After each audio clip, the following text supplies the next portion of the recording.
Hello, Internet, and welcome to SonyCentric, the Outerhaven's official PlayStation podcast. I'm your host, Jason Kwasnicki, and I'm joined on my virtual left by the faithful, the Irish, Mark Sullivan. Man, you never call me your Irish meatball anymore. No. And to my virtual right, the lovely Delaila Lugo. Truth be told, Mark, I don't really like meatballs. What? Are you serious? Nope. Why? Damn. Are you crazy? I don't know, man. It's just, it's an amateur's meat. Oh, Because that is- really all it is a bunch of... You fucking just take a bunch of ground beef and put it together. Like, Yo, it takes no skill. that is ludicrous, alright? You don't have to... Meatballs are you delicious. You don't get, there's no refined cut of meat. They are, No- okay, no they real are butchery involved. They're legitimate balls of meat. What more could you have There's no precise to, like, cooking. desire? You don't Who have to... cares? There's no precise application of heat. Oh my You just goodness. take these things and throw them in a fucking frying pan and Could then throw not them in a disagree bucket of more. sauce. They are, I mean, they are very simple, but they are very delicious at the same time. How could you have an issue with meatballs? Ugh, that's a shame. You're telling me you would take a meatball over a good medium rare London broil, I'm not saying that. or Meatballs are a nice meatballs roasted are wonderful. a nice roasted pork shoulder? Alright, this is getting outside of the fucking point. The point is, I used to be your Irish meatball, and now I'm just some fucking Irish person. This is some bullshit. Look on the bright side. Read into it more. I don't like meatballs. Welcome to SonyCentric, your number one You can be my meatball Irish. cast. You can be my Irish London broil. Well, your number one offended meatball cast, apparently, because I'm fucking mad now. Folks, we're getting back into the groove of things. There's news to talk about. Let's get in. Yeah, apparently the news No is time- Jason doesn't like meatballs. Mark, Bullshit. What's up? Mark, out of the moment. Let's move forward. Progress. Alright, fine. I'll set it aside for now. There's no time for what are we playing this week. Mostly because I didn't really have time to play much. Same. But secondly, because we actually have stuff to talk about. True. So, what are we going to talk about first? First, let's start off by letting y'all know what the PS Plus lineup is for February. That was announced. It was. And, well, Mark, I'll let you do the honors. Did you guys look at the lineup? I did, and Yeah. I was not impressed. Okay, you're not impressed. I'm, I don't know, half impressed. So, do we just want to jump in? Yeah. Do it. Alright. So, PlayStation Plus lineup for February 2017. I don't know. I'm like half impressed because it has like an actual title with a recognizable name. Just in go it, through all the which is, titles like, first. I Just list them. know, I'm getting there, man. Alright, so PS4, you get Little Big Planet 3, which is like the title that I was just referring to as like, big name title. Alright, yeah, it's like the worst Little Big Planet game. But it's Little Big Planet. I don't know, that's a recognizable name. Also, Not a Hero. Not a Hero is actually really dope if you haven't played it. It's a Devolver Digital game. It's really fun. It's high-octane action, like most Devolver Digital games are. I don't know. Give it a shot. Not a Hero is pretty cool. Little Big Planet 3, it's no name. You also get Starwall. If you have like a bunch of friends around and you want to just play something dumb, play Starwall. Starwall is fun as hell. You're just a bunch of narwhals and you gotta try to, impale your other narwhal friends. I don't know. It's kind of like a blast, honestly. If you have buddies around. Sounds you like just- something you play when you're smoking that dank Or herb. maybe while you're like drunk as fuck. But like give it a shot. Starwall is pretty cool. I don't even otherwise. I don't know. Anna Extended Edition. I've never even heard of that. For Vita, you're getting Starwall and Anna are listed under PS3, but Starwall's also on PS4. You're actually getting 5 PS4 games this month. Which is Yeah, kinda because cool. they're all cross-buy, correct? Yeah. But how they try to frame these games under a certain platform, but you still get cross-buy anyway. Yeah, you're getting 5 PS4 games this month. And the last one was like some crazy ninja tech under Vita, by... under the Vita titles, you're getting Ninja Senki DX and Torque L. or Torkel. I don't really know how you're supposed to pronounce that because it's stylized What weird. the fuck? Yeah, I don't know. The two big titles are Little Big Planet 3 and Not a Hero, and honestly, I'm gonna throw in Starwall in there as like, play that because Starwall is really dope. But Not a Hero is also really dope. I don't know. This month seems kind of like half there and half not. It's as for Little Big Planet 3, there's a reason they call him Sackboy, but I've heard a thing or two about Not a Hero. I've heard some good words out there. Not a Hero is really, really fun. I've Little Big Planet not 3. Not to play it. I haven't played it, but I might actually download that. Overall, though, still a bit lackluster. Yeah, well, I mean, I don't know. Like, I'm half there with this lineup. I'm half not there with this lineup. We're SonyCentric. We're very critical of everything with PlayStation because we love it and we want to see it succeed. But PlayStation Plus has like been the thing we're most critical of. We've been very critical of it the past year, and it's like, I don't know.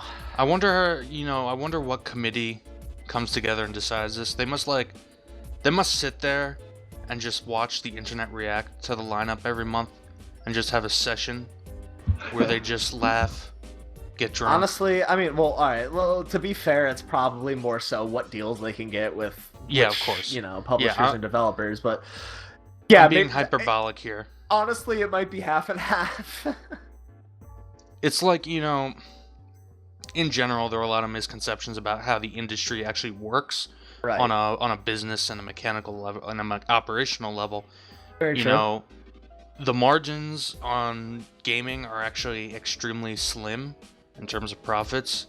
Hence, why the AAA scene seems to be so much trouble. So many studios closing down because of one misstep. So making deals like this for free games is actually a harder prospect than it would seem, given that it's Sony and they own the platform. That, what is it, $59.99 now? That, that splits up a lot of ways, and, not everybody's getting a huge slice of the pie. So, I mean, so much of it just goes to making the game to begin with, and then you gotta split the remaining profit margin between Sony, or whatever platform holder it is, who's giving rights to the developer and the publisher, split it between the publisher, the dev, then, GameStop or whatever retailer's got to get their cut if it is being sold physically. So getting free games isn't exactly a easy thing to do, and it's much easier to do it with a digital title, which is why we see a lot of these smaller digital titles. And you know what? There's not necessarily anything wrong with that.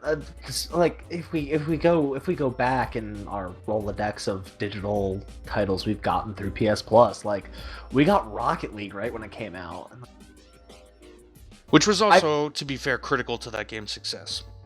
Absolutely, and honestly, that game still is like just so good. But yes, giving it to us for free was critical to its success. And honestly, I'd almost like to see more like fresh indie titles be offered on the like service. new releases on PS Plus. Yeah, like as fresh as they can possibly come. I agree with that. I would take the smaller titles if it was like that, not like, hey, this was something you could get for $10-15 6 months ago. Here it is for free. Like, right. Okay. If I really cared about it, I would have gotten it 6 months ago. I mean, that being said, there are some of those that I have been happy about. Like, a couple months ago, we got Everybody's Going to the Rapture, and that was a game I had, considered getting for a while, and we got it. We did get it through PS Plus, and I haven't played it yet. It's something that's on my backlog, but it's something that I have been wanting and considering purchasing for a while. And yeah, it's a love-hate relationship. Right. Every once in a while, something comes along that by chance happens to satisfy, scratch some itch for you. God damn it, Delaila, can you please say something? I mean, I will just say I was glad Little Big Planet 3 came out just on a personal level for bragging rights, because when it released, I have a couple of friends that were like, oh, I want to buy this game. I was like, oh, it's going to be free in a few years. Like, don't worry about it. Like, play it later. And they were like, no, it's not. What are you talking about? I was like, Little Big Planet 2. Delilah's got no love for Sackboy. Hey, but you know No. what? You know what I'm still waiting on? And What? by waiting on, I already own it. Like, I own a physical copy. I'm just, like, I feel like I still am in the camp that a lot of, like, PS4 launch titles or launch window titles should be put on PS Plus by now. But, and this is probably going to happen closer to the launch of the sequel, but where's Knack? Like, just put Knack on PS Plus. Oh, dude, if Not they even, put not if they even put because Knack I feel like... if they put Knack on PS Plus, people would riot. Yeah, but People you know would what? Screw riot. them. Honestly, Knack wasn't that bad of a game, but it's still a launch title. Alright, dude. There's no excuse to not have it on there yet. All right, dude. Mr. Final Fantasy 13 is a great game. Alright, you know what? Fuck off. Because Speaking we could of have a Final whole Fantasy, episode about that. speaking of Final Fantasy, let's move on Yeah, from what's up PS with- Plus. What's up with Final Fantasy? Because this is Final Fantasy centric. You're the Outer Haven's #1 Final Fantasy cast. Yeah, as y'all who listen to us regularly know, Mark and I, well, we do some naughty things to the images of Final Fantasy. We are Final Fantasy dorks, Wait, we and do? I Forgot. thought we did. Well, maybe you do. I don't do anything naughty to Final Are you Fantasy. sure you don't, Mark? Well, I'm not telling you about that. Mark's mom does. I'm not admitting that. Oh What? shit! Shit! Delilah what went the fuck there. is happening to this show? You don't remember when you told us that story about Aaron, or was that Jason's mom?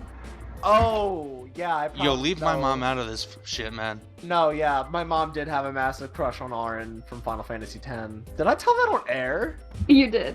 Oh, Absolutely. Yo, hardcore SonyCentric listeners, if you could tell me the episode number of that, I would be highly appreciative.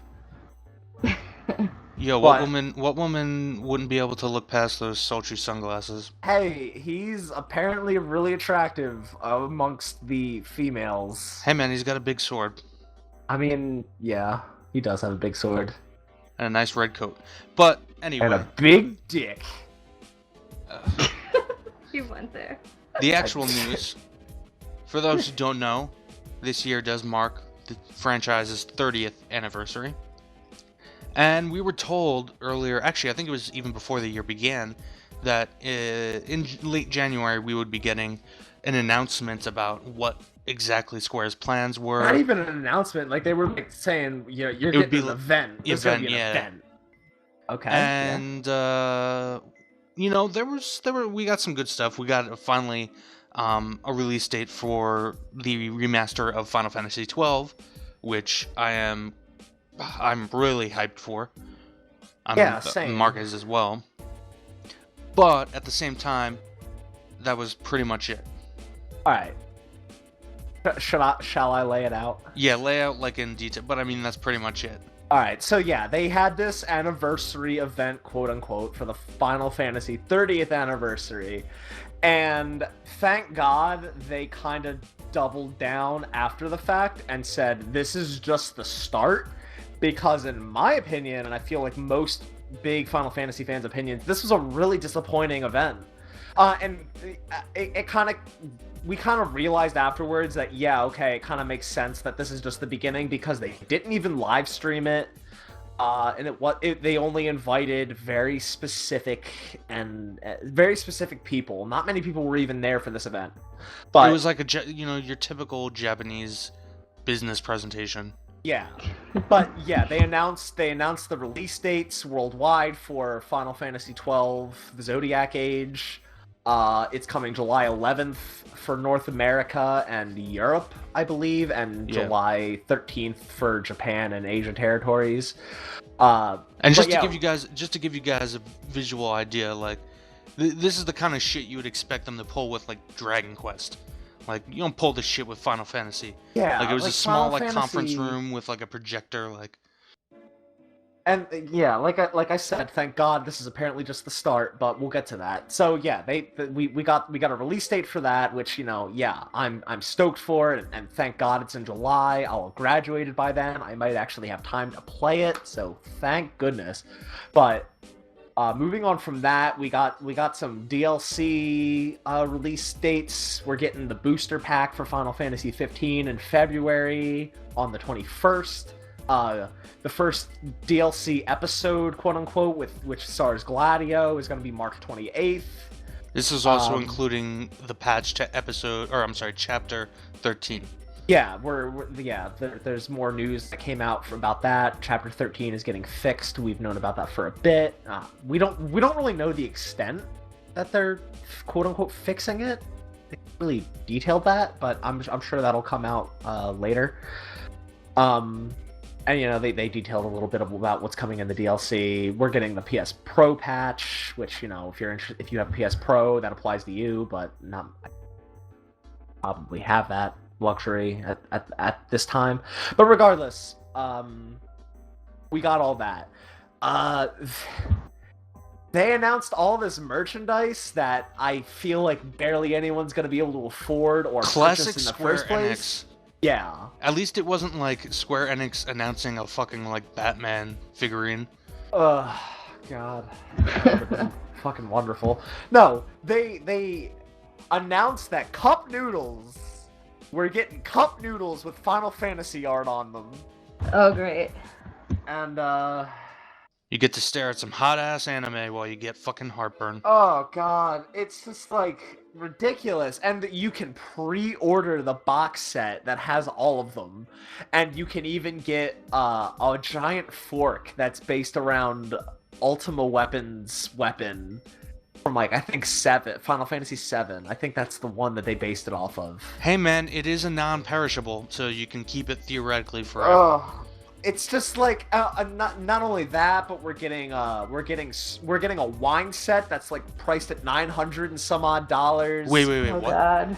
Oh, I didn't know we were getting a wine set. Oh, there's like a Final Fantasy wine set that has like a Final Fantasy themed wine and glasses that are Swarovski crystal glasses. Oh shit, man! And it's that like $900 some odd dollars, or maybe not. Maybe it's not $900 some odd dollars. It's obscenely expensive. Yeah, but I feel like I'm never gonna buy that actually, but yeah, I remember seeing a price tag of like $900 some odd dollars. I don't know if that's for the wine and the glasses or just the glass. I don't know. It's ridiculously expensive. Yeah, we got a bunch of Final Fantasy merchandise that none of us can afford, and I highly doubt most people will be able to afford anyway. Yeah, so long story short, we really didn't get much news on the games other than a release date for a game that we knew was coming already this year. But Jason, there's one more very important thing that dropped. What, Mark? Final Fantasy VII Remake got e-art. Nice. That's a big fucking deal, right?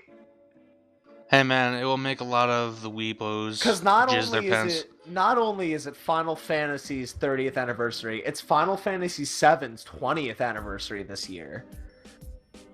So naturally, the best way to celebrate is to give us a piece of artwork. And admittedly, that piece of artwork is now my desktop background on my laptop, and also on my work computer. So I actually haven't looked at it yet. I'll have to check that out. I guess it managed to be somewhat, like, neat, but still. This anniversary event, it's a good thing it's just the kickoff, because if this is all we got for the 30th anniversary, this would be the worst anniversary for Final Fantasy. Yeah. Guess what? I already know what the thumbnail for this episode is going to be. Definitely going to be the Aerith death scene from 7. Oh my god. Spoilers, man! Spoilers, yeah, if you haven't played Final Fantasy 7. 20-year-old spoilers! But yeah, this is really pissing me off. I Let's mean, move otherwise, we can have another thumbnail of me crying, because we had that. Yo, as that was one. a great thumbnil though. Honestly, That was the SonyCentric best history, thumbnail. that might best have been thumbnail. that might have been the best idea you've had. Honestly, I Between love that, it. between that and Tobey Maguire crying about PS Plus. Oh, that was great too. Hey, listeners, please comment on this video. Let us know what your favorite thumbnail was in SonyCentric. Yeah, that's a good one. Yeah. Put it in the comments I would below. actually love to know what you guys think. Yeah, if anyone wants to share their favorite thumbnail, please do. All right. But so, yeah, overall, Final Fantasy's 30th anniversary is off to a bad start. Yeah. I hope it gets better, because it's the 30th anniversary. For the 20th anniversary, like, let's put this in perspective. For the 20th anniversary, we got Dissidia. Yeah. For the 25th anniversary, at the very least in Japan, they got a whole collection from Final Fantasies 1 through 13 with Final Fantasy 14 DLC. We talked about this quite a many episodes ago, a couple months ago, about the rumors that were circulating around this event, and they were going to announce this big collection for PS4 and Vita, and it was going to have this crazy collector's edition. We were going to get all these other crazy game announcements and stuff. Basically, none of that happened. And it was not too that good to be true. Yeah, I mean, a lot of it was too good to be true, and I don't want to come off as entitled, but this is the Final Fantasy 30th year anniversary. This is the franchise that basically has put Square where they are today, and if this is how they're going to spend the next year of just giving us this and not giving much else, guys, I'm a little Delaila's disappointed. just sitting back being like, you dumbass fools. Yeah, right? You sucking at the teat of Square Enix.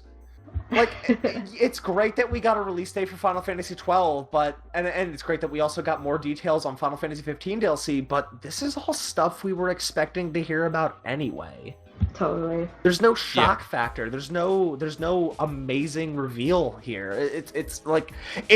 It's stuff we wanted, but it's stuff we expected, and this is a big anniversary. Well, this is a big year for Final Fantasy. Not even stuff we expected, stuff we knew was coming. They're just like telling us when it's coming. Yeah. Right, and it's just like, this is how you're going to start off the year. You're kind of already setting a bad precedent, and it's like. And by stuff, I mean one thing. Right, and this is a franchise I really care about. You really care about. I feel like the three of us actually really care about at this point. And we're just three people. Like, a lot of people. Yeah. Yeah. You know what? You know what? Oh, Delaila, you were actually gonna speak. Continue. I was gonna say, I suspected. Like, I think they're just waiting E3 2017 Sony press conference. Also, speaking to that, I think we're a little spoiled. Like, Sony press conferences are so fucking good that like sets the bar high. Not that we expect that for these like little. Like anniversary events and stuff like that, but we are spoiled. Right, and we do get a lot out of those press conferences. They always do knock it out of the park, but this kind of sets itself apart from like everything else. This is the 30th anniversary. Here's what makes this different though, is that we don't need them to announce Final Fantasy 16. And we know, we don't. They don't need to announce a new game.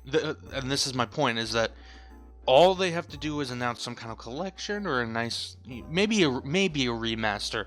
Honestly, like we know that Final Fantasy VII Remake, if it is even coming out within the next 3 years, like that kind of shit will probably be saved for a big press conference like E3 or Tokyo Game Show or something like that. We know that. But honestly, here's just, what I... keep going. All I was going to say was, it's just doing something like making a collection, something related to the games, not this fucking, joint advertising merch shit. Yeah. Like cup noodles with artwork of the bosses on it. Like, come on. What I half expect, really... because we talked about our speculation for what this was going to be before Nomura came out and gave his little update on Final Fantasy VII Remake and basically said, that and Kingdom Hearts 3 are still a ways off. What I half expect out of this year is probably by the end of the year, we get at the very least an episode Duskai of Final Fantasy VII Remake, a demo, to kind of give us an idea of what they're planning, where they're heading towards with the game. That's like really what I half expect, and honestly, with this being the 20th anniversary of 7, the 30th anniversary of the franchise, like I feel like that's good. That's good enough considering they need more time for the game itself. Honestly, not to mention... I could see that actually. I mean, we've already seen essentially what they showed at the last D3 or not, whatever the last show that 7 was at, where we actually saw the in-game play. It wasn't footage. This past PSX, it was the PSX before. PSX, yeah. Whenever they showed the introductory footage of them getting off the train, and then Cloud, maneuvering through the debris, and then him and black dude with the machine gun hand. Barrett? Barrett, yeah. I was about to say good Garrett, lord. but I knew that wasn't his name. Dude, you know 7's not my favorite entry. That's true. But that sequence is very clearly a proof of concept, and I have a feeling they might work on it a bit more to build it up as a vertical slice, especially because that opening sequence is so iconic. People already know it, and it's not something they're going to change. So Right. it will be something to A, get people hyped, but also B, just like you're saying, episode du sky, to get the feedback, show what they're going for, and see what they can improve upon. So I do agree, maybe not this year, but in the near future. Yeah, and you know, that's kind of what I'm speculating at this point. And also, I do believe that collection is a reality, and they just haven't announced it yet for whatever reason, just solely because Square loves to port. Yeah, We've it's like seen it- it's like fucking Disney with their, their quote unquote vault. Yeah. Like Square will put the first 6 Final Fantasies on every possible platform that they can, because they love to do that. It's like Capcom and Resident Evil 4. Like yeah, basically. That's a very apt comparison. Capcom will put Resident Evil 4 on every platform they possibly can. Square will put the first 6 Final Fantasy games on every possible platform that they can. Just add 7, 8, and 9, and we have a collection on our hands. Right. And Now- that's something that Square absolutely kind of has been doing the past few years and will continue to do as long as they can. Exactly.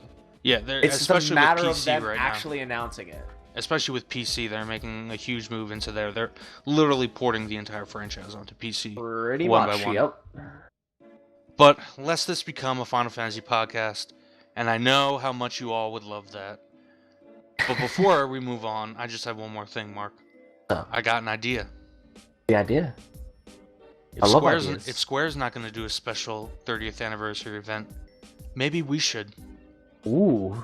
throw SonyCentric. a special Final Fantasy 30th anniversary slam dank party episode. Okay. All right. I'm down. I'm You with hip? it. Yeah. Delaila, you So with much for that SonyCentric New Year's resolution, huh? it? Which one was that? Oh, I see. Yeah. Well, you know what? It's like, how every day I get up and I say I'm going to quit smoking. But moving on, Oh, your lungs would love to break. they would. But moving on, Yeah, what's up? What as else Mark is in the as Mark happenings? would say, we got some news about BioWare Schmioware. BioWare Schmioware. Yeah. So, once upon a time, back when we were first seeing early teasers for Mass Effect Andromeda, what would become named, BioWare also announced that they were working on a project that was totally unrelated. It was a new IP. It would not be an RPG, it was stated, and it was heavily hinted that it would be some kind of multiplayer shared world experience. And it has been confirmed it will be out, by the end of 2018? March 2018. March 2018. So very early 2018. Excuse me. So right now that's about a year out. And as of yet, we haven't seen anything of this. All we know that it's coming early 2018. Which to me immediately says it's coming maybe 2020. Yeah. This is kind of like one of those what the fuck stories. Like, I mean, Mass Effect Andromeda right now, I feel like, at least when I peruse around NeoGAF and other forums, Reddit, I don't see much talk about it. And it's coming out in like a fucking month? Yeah. A little over Pretty that, much. yeah. Maybe this is EA's way of, just trying to generally generate hype around their games. I'm not really sure. Maybe they're just taking the approach of keeping quiet, and then once they have something substantial to show, they show it closer to when it's going to be released to, I don't know, maybe avoid too much hype building. Because I mean, when I read this, it wasn't so much hype that I felt, it was just more curiosity, like, okay, what is this? Because they're like, it's going to be action adventure, it's not going to be like too RPG heavy like Mass Effects, and that it's going to have the good development and story progression that BioWare is known for. For me, that like doesn't create any hype whatsoever, so maybe we probably won't even hear about it till closer to 2018. Yeah, see, it's funny because with Mass Effect Andromeda, like, we were all waiting on the edge of our seats for news, and fucking nothing ever came until what seems like a few months before the game came out. It's like a month or two ago is when we actually saw shit about Mass Effect Andromeda. And now the game's coming out in a month, and nobody's saying shit. It's like they tried to pull a Fallout 4 and just fucking tripped and fell on their face and broke their nose and are bleeding all over. I feel like I feel like there's no hype around the game other than hardcore fans. Like, you would have to specifically go to the Mass Effect Reddit to find like real hype. And like, I'm just questioning why announce this now when you should be advertising Mass Effect. Right. I don't know, maybe they feel like they don't need to, because like you said, like, people that are Mass Effect fans are going to buy Mass Effect, and I know of a lot of people that aren't even hardcore gamers, or they're like very casual gamers, and they are very excited about this game. It has a very like distinct fan base. Fair enough. Mark, what are your thoughts on this? Like, Mass Effect is a big known name brand. It's like, you know, I don't know. I see both sides of it. They don't really have to market Mass Effect Andromeda because when people hear the name Mass Effect, they know Mass Effect. Mass Effect is only... However, this isn't like a follow-up to 3. This is almost starting a new franchise within a franchise. It's like, you really should be marketing this, because I've never played Mass Effect before, and this honestly could be a really good jumping in point for me. People are gonna, be like, where the fuck is, what's his face? Shepard? Yeah, Shepard. Where the fuck is Shepard? Like, how many people who are gonna buy this game do you think actually realize this is in no way connected to... I mean, it is connected, but... Honestly, like, dropping the number really helps them there. But that's kind of my point, is like, you drop the number, you have Mass Effect Andromeda as the name. Like, this is a good jumping in point for people that have never played the franchise before. And, yeah, they're not really generating much hype about it. And, honestly, if you go back a few episodes and listen, like, I personally, as someone that has never played Mass Effect before, I've been very critical about how they've been handling this game, because they showed it years ago, or they at least, mentioned, yeah, we've been working on it, and they showed fucking nothing up until E3, and even then they barely showed shit. Right. Like, they kind of handled this entire game, like, excruciatingly poorly, and I've been super critical about that, especially because this franchise does have a super hardcore fan base, people that love this franchise and praise it and call it one of the greatest ever made, and EA kind of treats those fans like shit when it comes to it. And I don't know, this is kind of an example of that.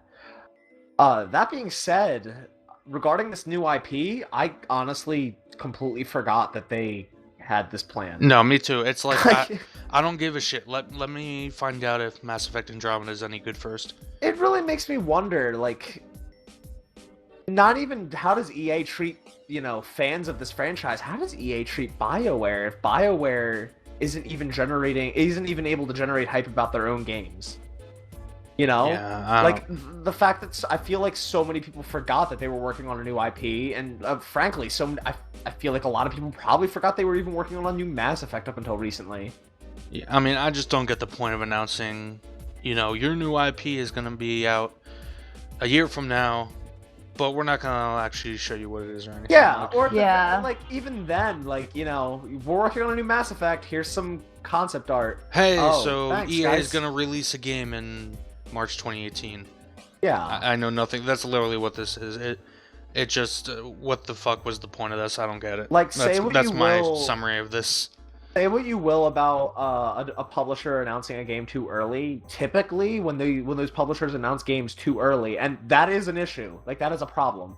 When Ubisoft announced Watch Dogs too early, like, that was a huge issue because that game took a very long time, was delayed multiple times, and eventually had like kind of a downgrade in how it looked and how it played. But when that initial reveal happened, they had shit to show. Yeah, this is exactly, you know, my word. Like, a year is not necessarily too early to show a game. The Right. problem is that if you have nothing to show of the actual game, if Don't you can't announce even it. if you can't even tell us anything about the game, then a year, it's not coming out in a year. Yeah. Like, it's if you're a fan of a franchise, yeah, it's great to know that the publisher developer is working on something within that franchise that you love. That's great. But I feel like it really stings when they announce that and they have nothing to show for it. Like, thanks for telling me that you're working on this. You didn't really show me anything of it. I don't want to hear about it right now, you know? Yeah. it's like them showing that fucking making of, like, that 2-minute making of documentary of the new Mass Effect Honestly, with minimum Mass Effect gameplay in it. Oh we, my God. we don't need to get into how embarrassing EA has handled this new Mass Effect. Like, I feel like we've been vocal about it before. At the very least, I have, because I'm not even a Mass Effect fan, and it pisses me off. Like, eventually I probably will be a Mass Effect fan. Jason, you really want me to play Mass Effect, and I frankly have wanted to play Mass Effect for a really long time. But I'm not a fan yet, and it pisses me off how they've handled it. Mm-hmm. Like, it legitimately bothers me how they've treated their fans of this franchise. From the article that I was reading about it, they were saying that they had been working on a new world and new characters and concepts since like 2012, and that I guess they put that in there to sort of indicate that that is a result of what this game is going to be. But it's like, if you've been working on like some kind of concept For 5 fucking years. yeah, like, why, like, you're just like, now we're going to be questioning that. Why don't you have anything to show us? And if you don't, why say anything? To be fair, I think devs are in this precarious position, this place where now there's this fear of announcing too early, but at the same time, because if you announce too early and you show all this stuff, you create expectations. You also have the issue of, you know, setting release windows and all that. If you announce too late, you end up with a situation where you're not generating enough publicity, you're not going to be able to get the hype up for the sales. And then, you know, there's that fabled sweet spot that Fallout 4 was able to hit, which I think was a completely different situation because Bethesda was completely radio silent for years. Yeah. Like, it was a big deal when, I believe it was Kotaku, broke the story that there was actual work going on a new Fallout taking place in Boston. They had seen Bethesda people working in Boston, like taking, what was it? They were like surveying, you know, the general landscape and the buildings and such for, I guess, making the map in game. Right. And there was other stuff. I don't remember exactly how the story went, but basically, like, it was such a big deal that it fucked up the relationship between Kotaku and Bethesda. That's how, you know, crazy it was, how radio silent, how pitch black Bethesda was in the years leading up to the announcement of Fallout 4. It's not like that, really, with any of these other situations. So now devs are trying to find this sweet spot with announcing their games between too early, too late, too little, too much. You know, because nobody wants to end up, you know, like, say, Destiny, where it's announced at this date to come out at this date, and you see all this shit, but then something unexpected happens, as, you know, has happened at Bungie during the development of Destiny. The game got chopped up. It wasn't what they initially thought they were going to put out, and they had to put it out later. And unfortunately, that game carried a stain for it. Devs don't want to be in that position. No, I agree. I mean, like, I'm at a place with Horizon, for example, where I just don't want to see anymore. I'm ready for the game. But for this, it's like you're giving a pretty close window. March 2018 is in a year. Like, oh yeah, no, I agree. And for you to not show anything, it's like if it's a year away, like, this would be the time to show something. Otherwise, no, I totally agree. I'm just offering or I'm trying to at least offer like a defense as to why maybe they do have something, they just don't want to show it. Totally. No, yeah, I get it. Anyway, BioWare Schmioware, right, guys? Right. Absolutely. So let's. That's what I had in my notes, man. Yeah, I know. Crazy. I'm using them. Yeah. Let's finish off the show with a story that, good or bad, depending on the way you look at it. The Last Guardian permanent price drop from the regular $60 quote-unquote premium price to now $40, which some would argue should have been the price it came out at. Just a frame of reference for our opinion on the game. Am I the only one here who played it? No, Delaila, you played it, right? Yeah. Yeah. I have the collector's edition sitting right over there on my shelf. Well, you really should play it, at least. I mean, at some point. If for no other reason to, get to form your own opinion. And, like, it's kind of funny to say this statement, but The Last Guardian is almost like a key piece of the history of PlayStation, like, at this point. No, it really is. It has like a fabled history. Yeah. So to play that game in and of itself, like, there was just a strange feeling associated with it. And I actually had to review it for the Outerhaven, and I ended up giving it 5 stars with, I was very hesitant to do it, mainly because I know the game has flaws, particularly with the controls, which some might see as a bit loose. I didn't have a problem with them because they're very, very much like Shadow and Ico before them. It's a control scheme that I'm used to, and I don't mind. Actually, I kind of like it. I like how the looseness of it kind of it gives you a feeling. It makes you feel as powerless as your characters are meant to be in those games. Right. I personally feel like there's an artistic purpose to them. Some people, feel that gameplay should always be tight. I feel like if there's an artistic purpose, it's fine. But more so for me, the game earned those 5 stars by the way it cultivated the relationship between you, both as a player and in the narrative, the player avatar and the beast, the Last Guardian. Just the way the AI of the Guardian, the way he moves, he's animated. The graphics in the game aren't, the greatest, but just the way that beast appears so lifelike, it was just stunning. And, as Delaila and I were talking about when she was telling me about her playthrough, both cried at the ending. Yeah. I don't see how you can't. It's just, that's the kind of attachment you get with the character of The Last Guardian.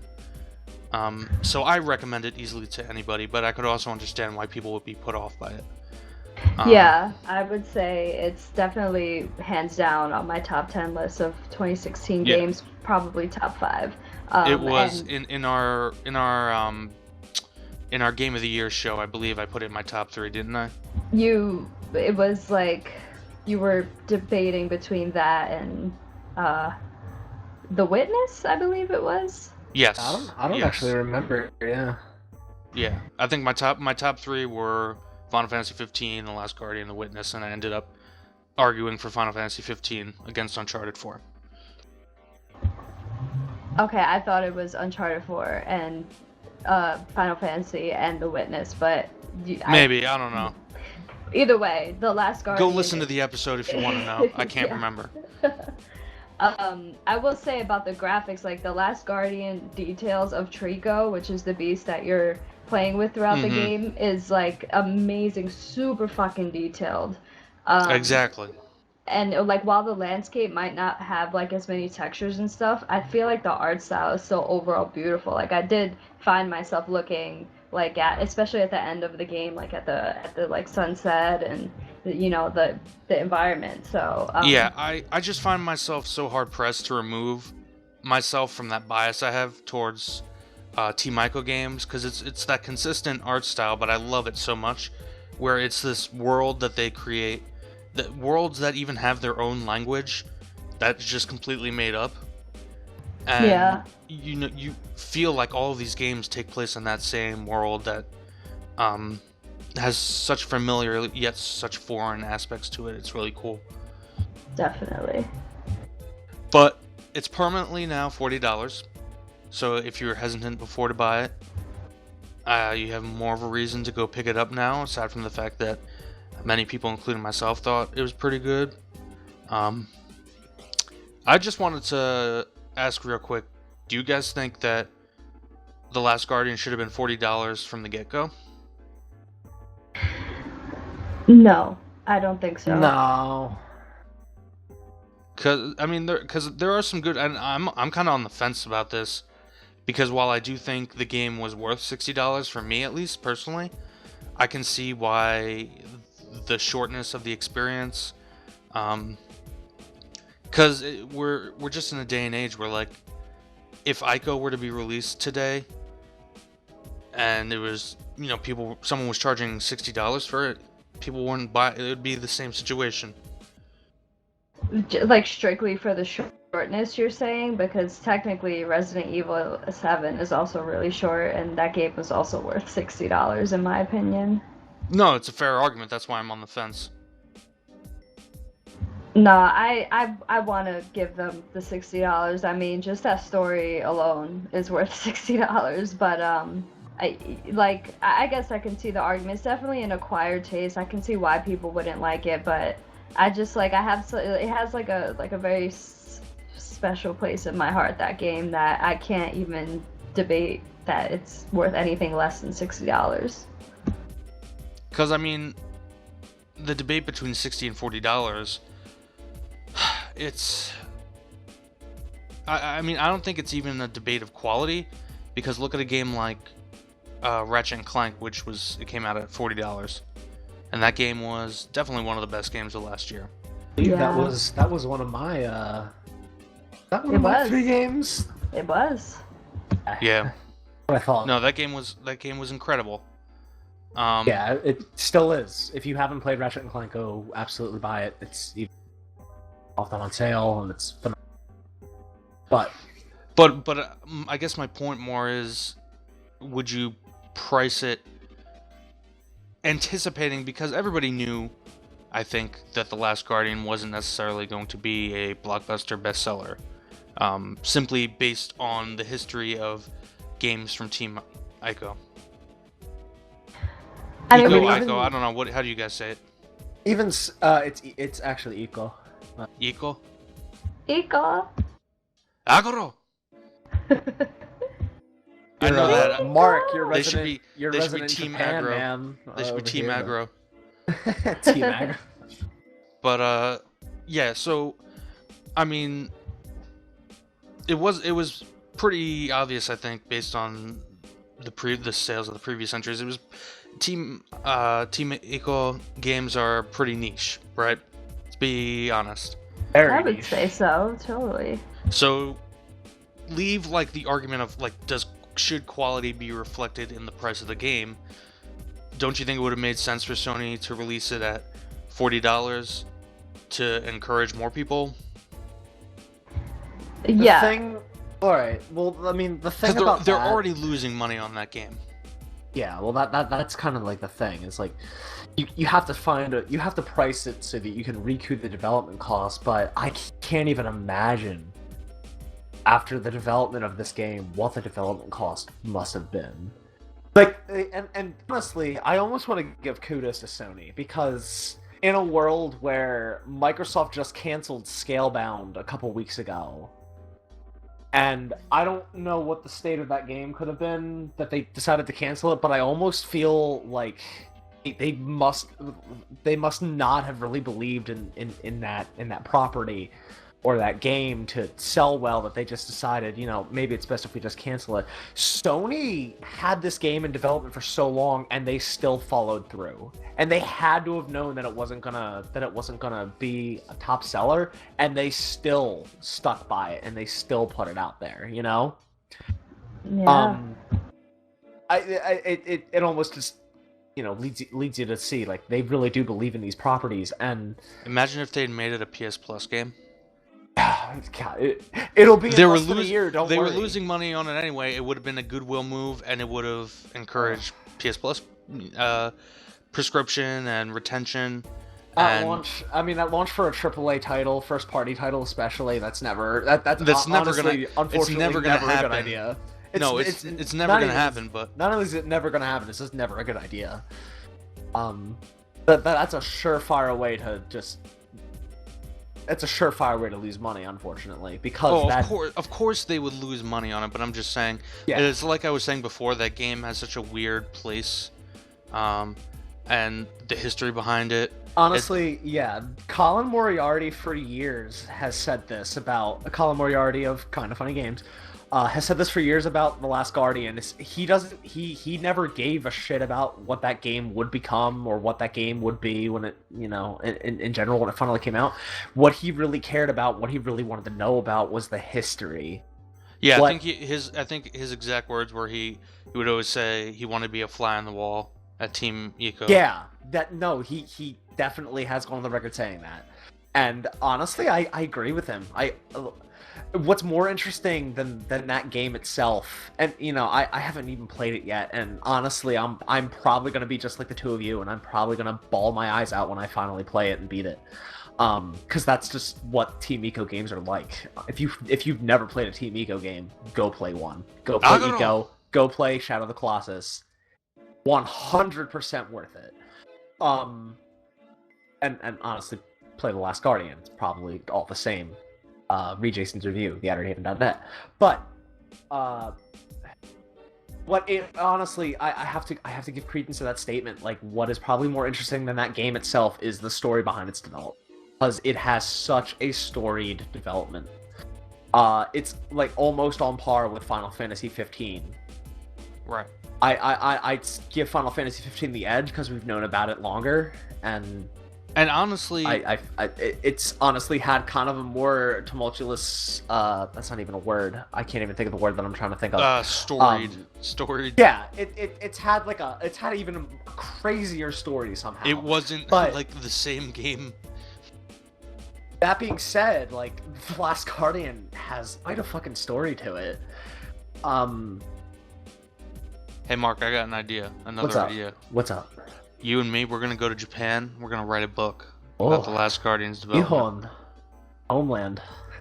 You'll translate. I'll woo the ladies. We'll drink some beers. Eat some sushi. It'll be awesome. Delaila, you can come along too. Don't worry. You're absolutely included in this. No girls allowed. Unless they're Japanese girls that I've wooed. I don't have a Vita. This is why it always comes back to that. Delaila, you're gonna have to become Deraira. Deraira-san. Honestly, I feel a little fucked up saying that joke. Dude, what the fuck? There goes our Asian viewership.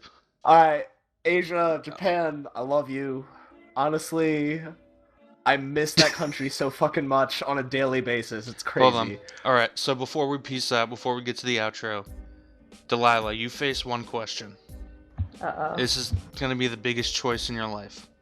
Oh my god. It's a choice that men face every day. Now, are you going to get one of them skinny-ass slim Vitas like Mark? What are you talking about? I have a fat. Or are you going to get... Oh, you do. I have an OG. I have the 3G one that you have. She still faces the question, is she going to get one of them skinny-ass slims? Or is she going to get nice big-bottomed OG? Damn, trying to throw me under the fucking bus? The shit is this, Mark man? knows where it's at. I'll probably just get the cheaper one, which is the OG. Dem booty. But Yo, that's dank. before we completely move on and close the show, I do want to say, like, I'm not surprised by this price cut with The Last Guardian. We you know, ever since it came out in December, ever since it came out in December, like, we knew it wasn't a big seller. I think we anticipated that before it even came out. Honestly, what is the most important thing about The Last Guardian is the fact that it did release, and its development and its story, not the game story, but the story of the game itself, you know, the story of its development and it finally releasing. That is the most important thing about this. We all knew it wasn't going to sell great. It's the most important thing is that it did come out. It having a price cut means it's more accessible. A lot more people might buy it now that it's cheaper. And frankly, as somebody that hasn't even played it yet, I highly encourage you to do that, because if there's one thing I know about that game, it's that Team Nico really does create one of a kind experience. As always, Mark, your oratory skills and your oral skills are greatly appreciated on this show. Oh, I mean, I try, buddy. You do some great closing lines. I really, really try to. But as we know, because I am the host, I always get to close out Whatever, with the outro. man. Whatever, man. This has been SonyCentric, the Outerhaven's official PlayStation podcast. If you like this video, please hit that like button, subscribe, and leave your comments below. As Mark mentioned before, we'd like to know, what are your favorite thumbnails? We also want to know what's better, a Vita with a booty or a slim-ass Vita. We also just want to know things. Like, if you have anything to say to us, please just comment. Mark, you sound desperate now. I mean, no. It's you not gotta even entreat that. them. Honestly, I love hearing from our listeners. I love hearing what you guys have to say. If you wanna comment on our videos, if you wanna email us, if you wanna tweet at us, follow us on Twitter, email or tweet at us. Say whatever it is you want to say. I honestly love engaging with listeners. Yeah, Delilah's running a slick-ass social media campaign. She is. So, I'm crushing it, frankly. Yes. So, check out that. And you can also subscribe to the Outerhaven Net and check out our other video content, like we have a Microsoft podcast Experience, that's what it's called. Yeah, sorry it's called folks, Experience. I'm tired. It's late. It's almost midnight. Yeah, it is actually. Holy crap. We also have the Outerhaven podcast and lots of other videos you can check out over there, or you can head over to theouterhaven.net. Check out our written content, like our aforementioned reviews, our news, and all that other good shit. I just put up my review of Resident Evil 7 Biohazard. I gave it 4 out of 5 stars. Like we said in our impressions, great game. I thought it was a great return for the franchise. Just thought could have nailed the ending a bit better. Won't go into details or spoilers, and there are no spoilers in the review, so feel free to check it out over there. Plugs on plugs on plugs. Unplug. This has been a dank episode of Oh, there it SonyCentric. is. No, I already said dank earlier. You missed Wait, it. you did? Yeah, I'm just doubling Yeah. down on the dank. There it is again. Whatever. This was episode 54. That means we are 46 episodes away from episode 100. As Facts. always, Also old enough to rent a car. yes. I mean, we were a while ago, but it doesn't hurt to just remind people of that. We're getting old. I know, Mark. I get the point. As always, I'm Jason Kwasnicki. Peace out, Internet. Later. Peace.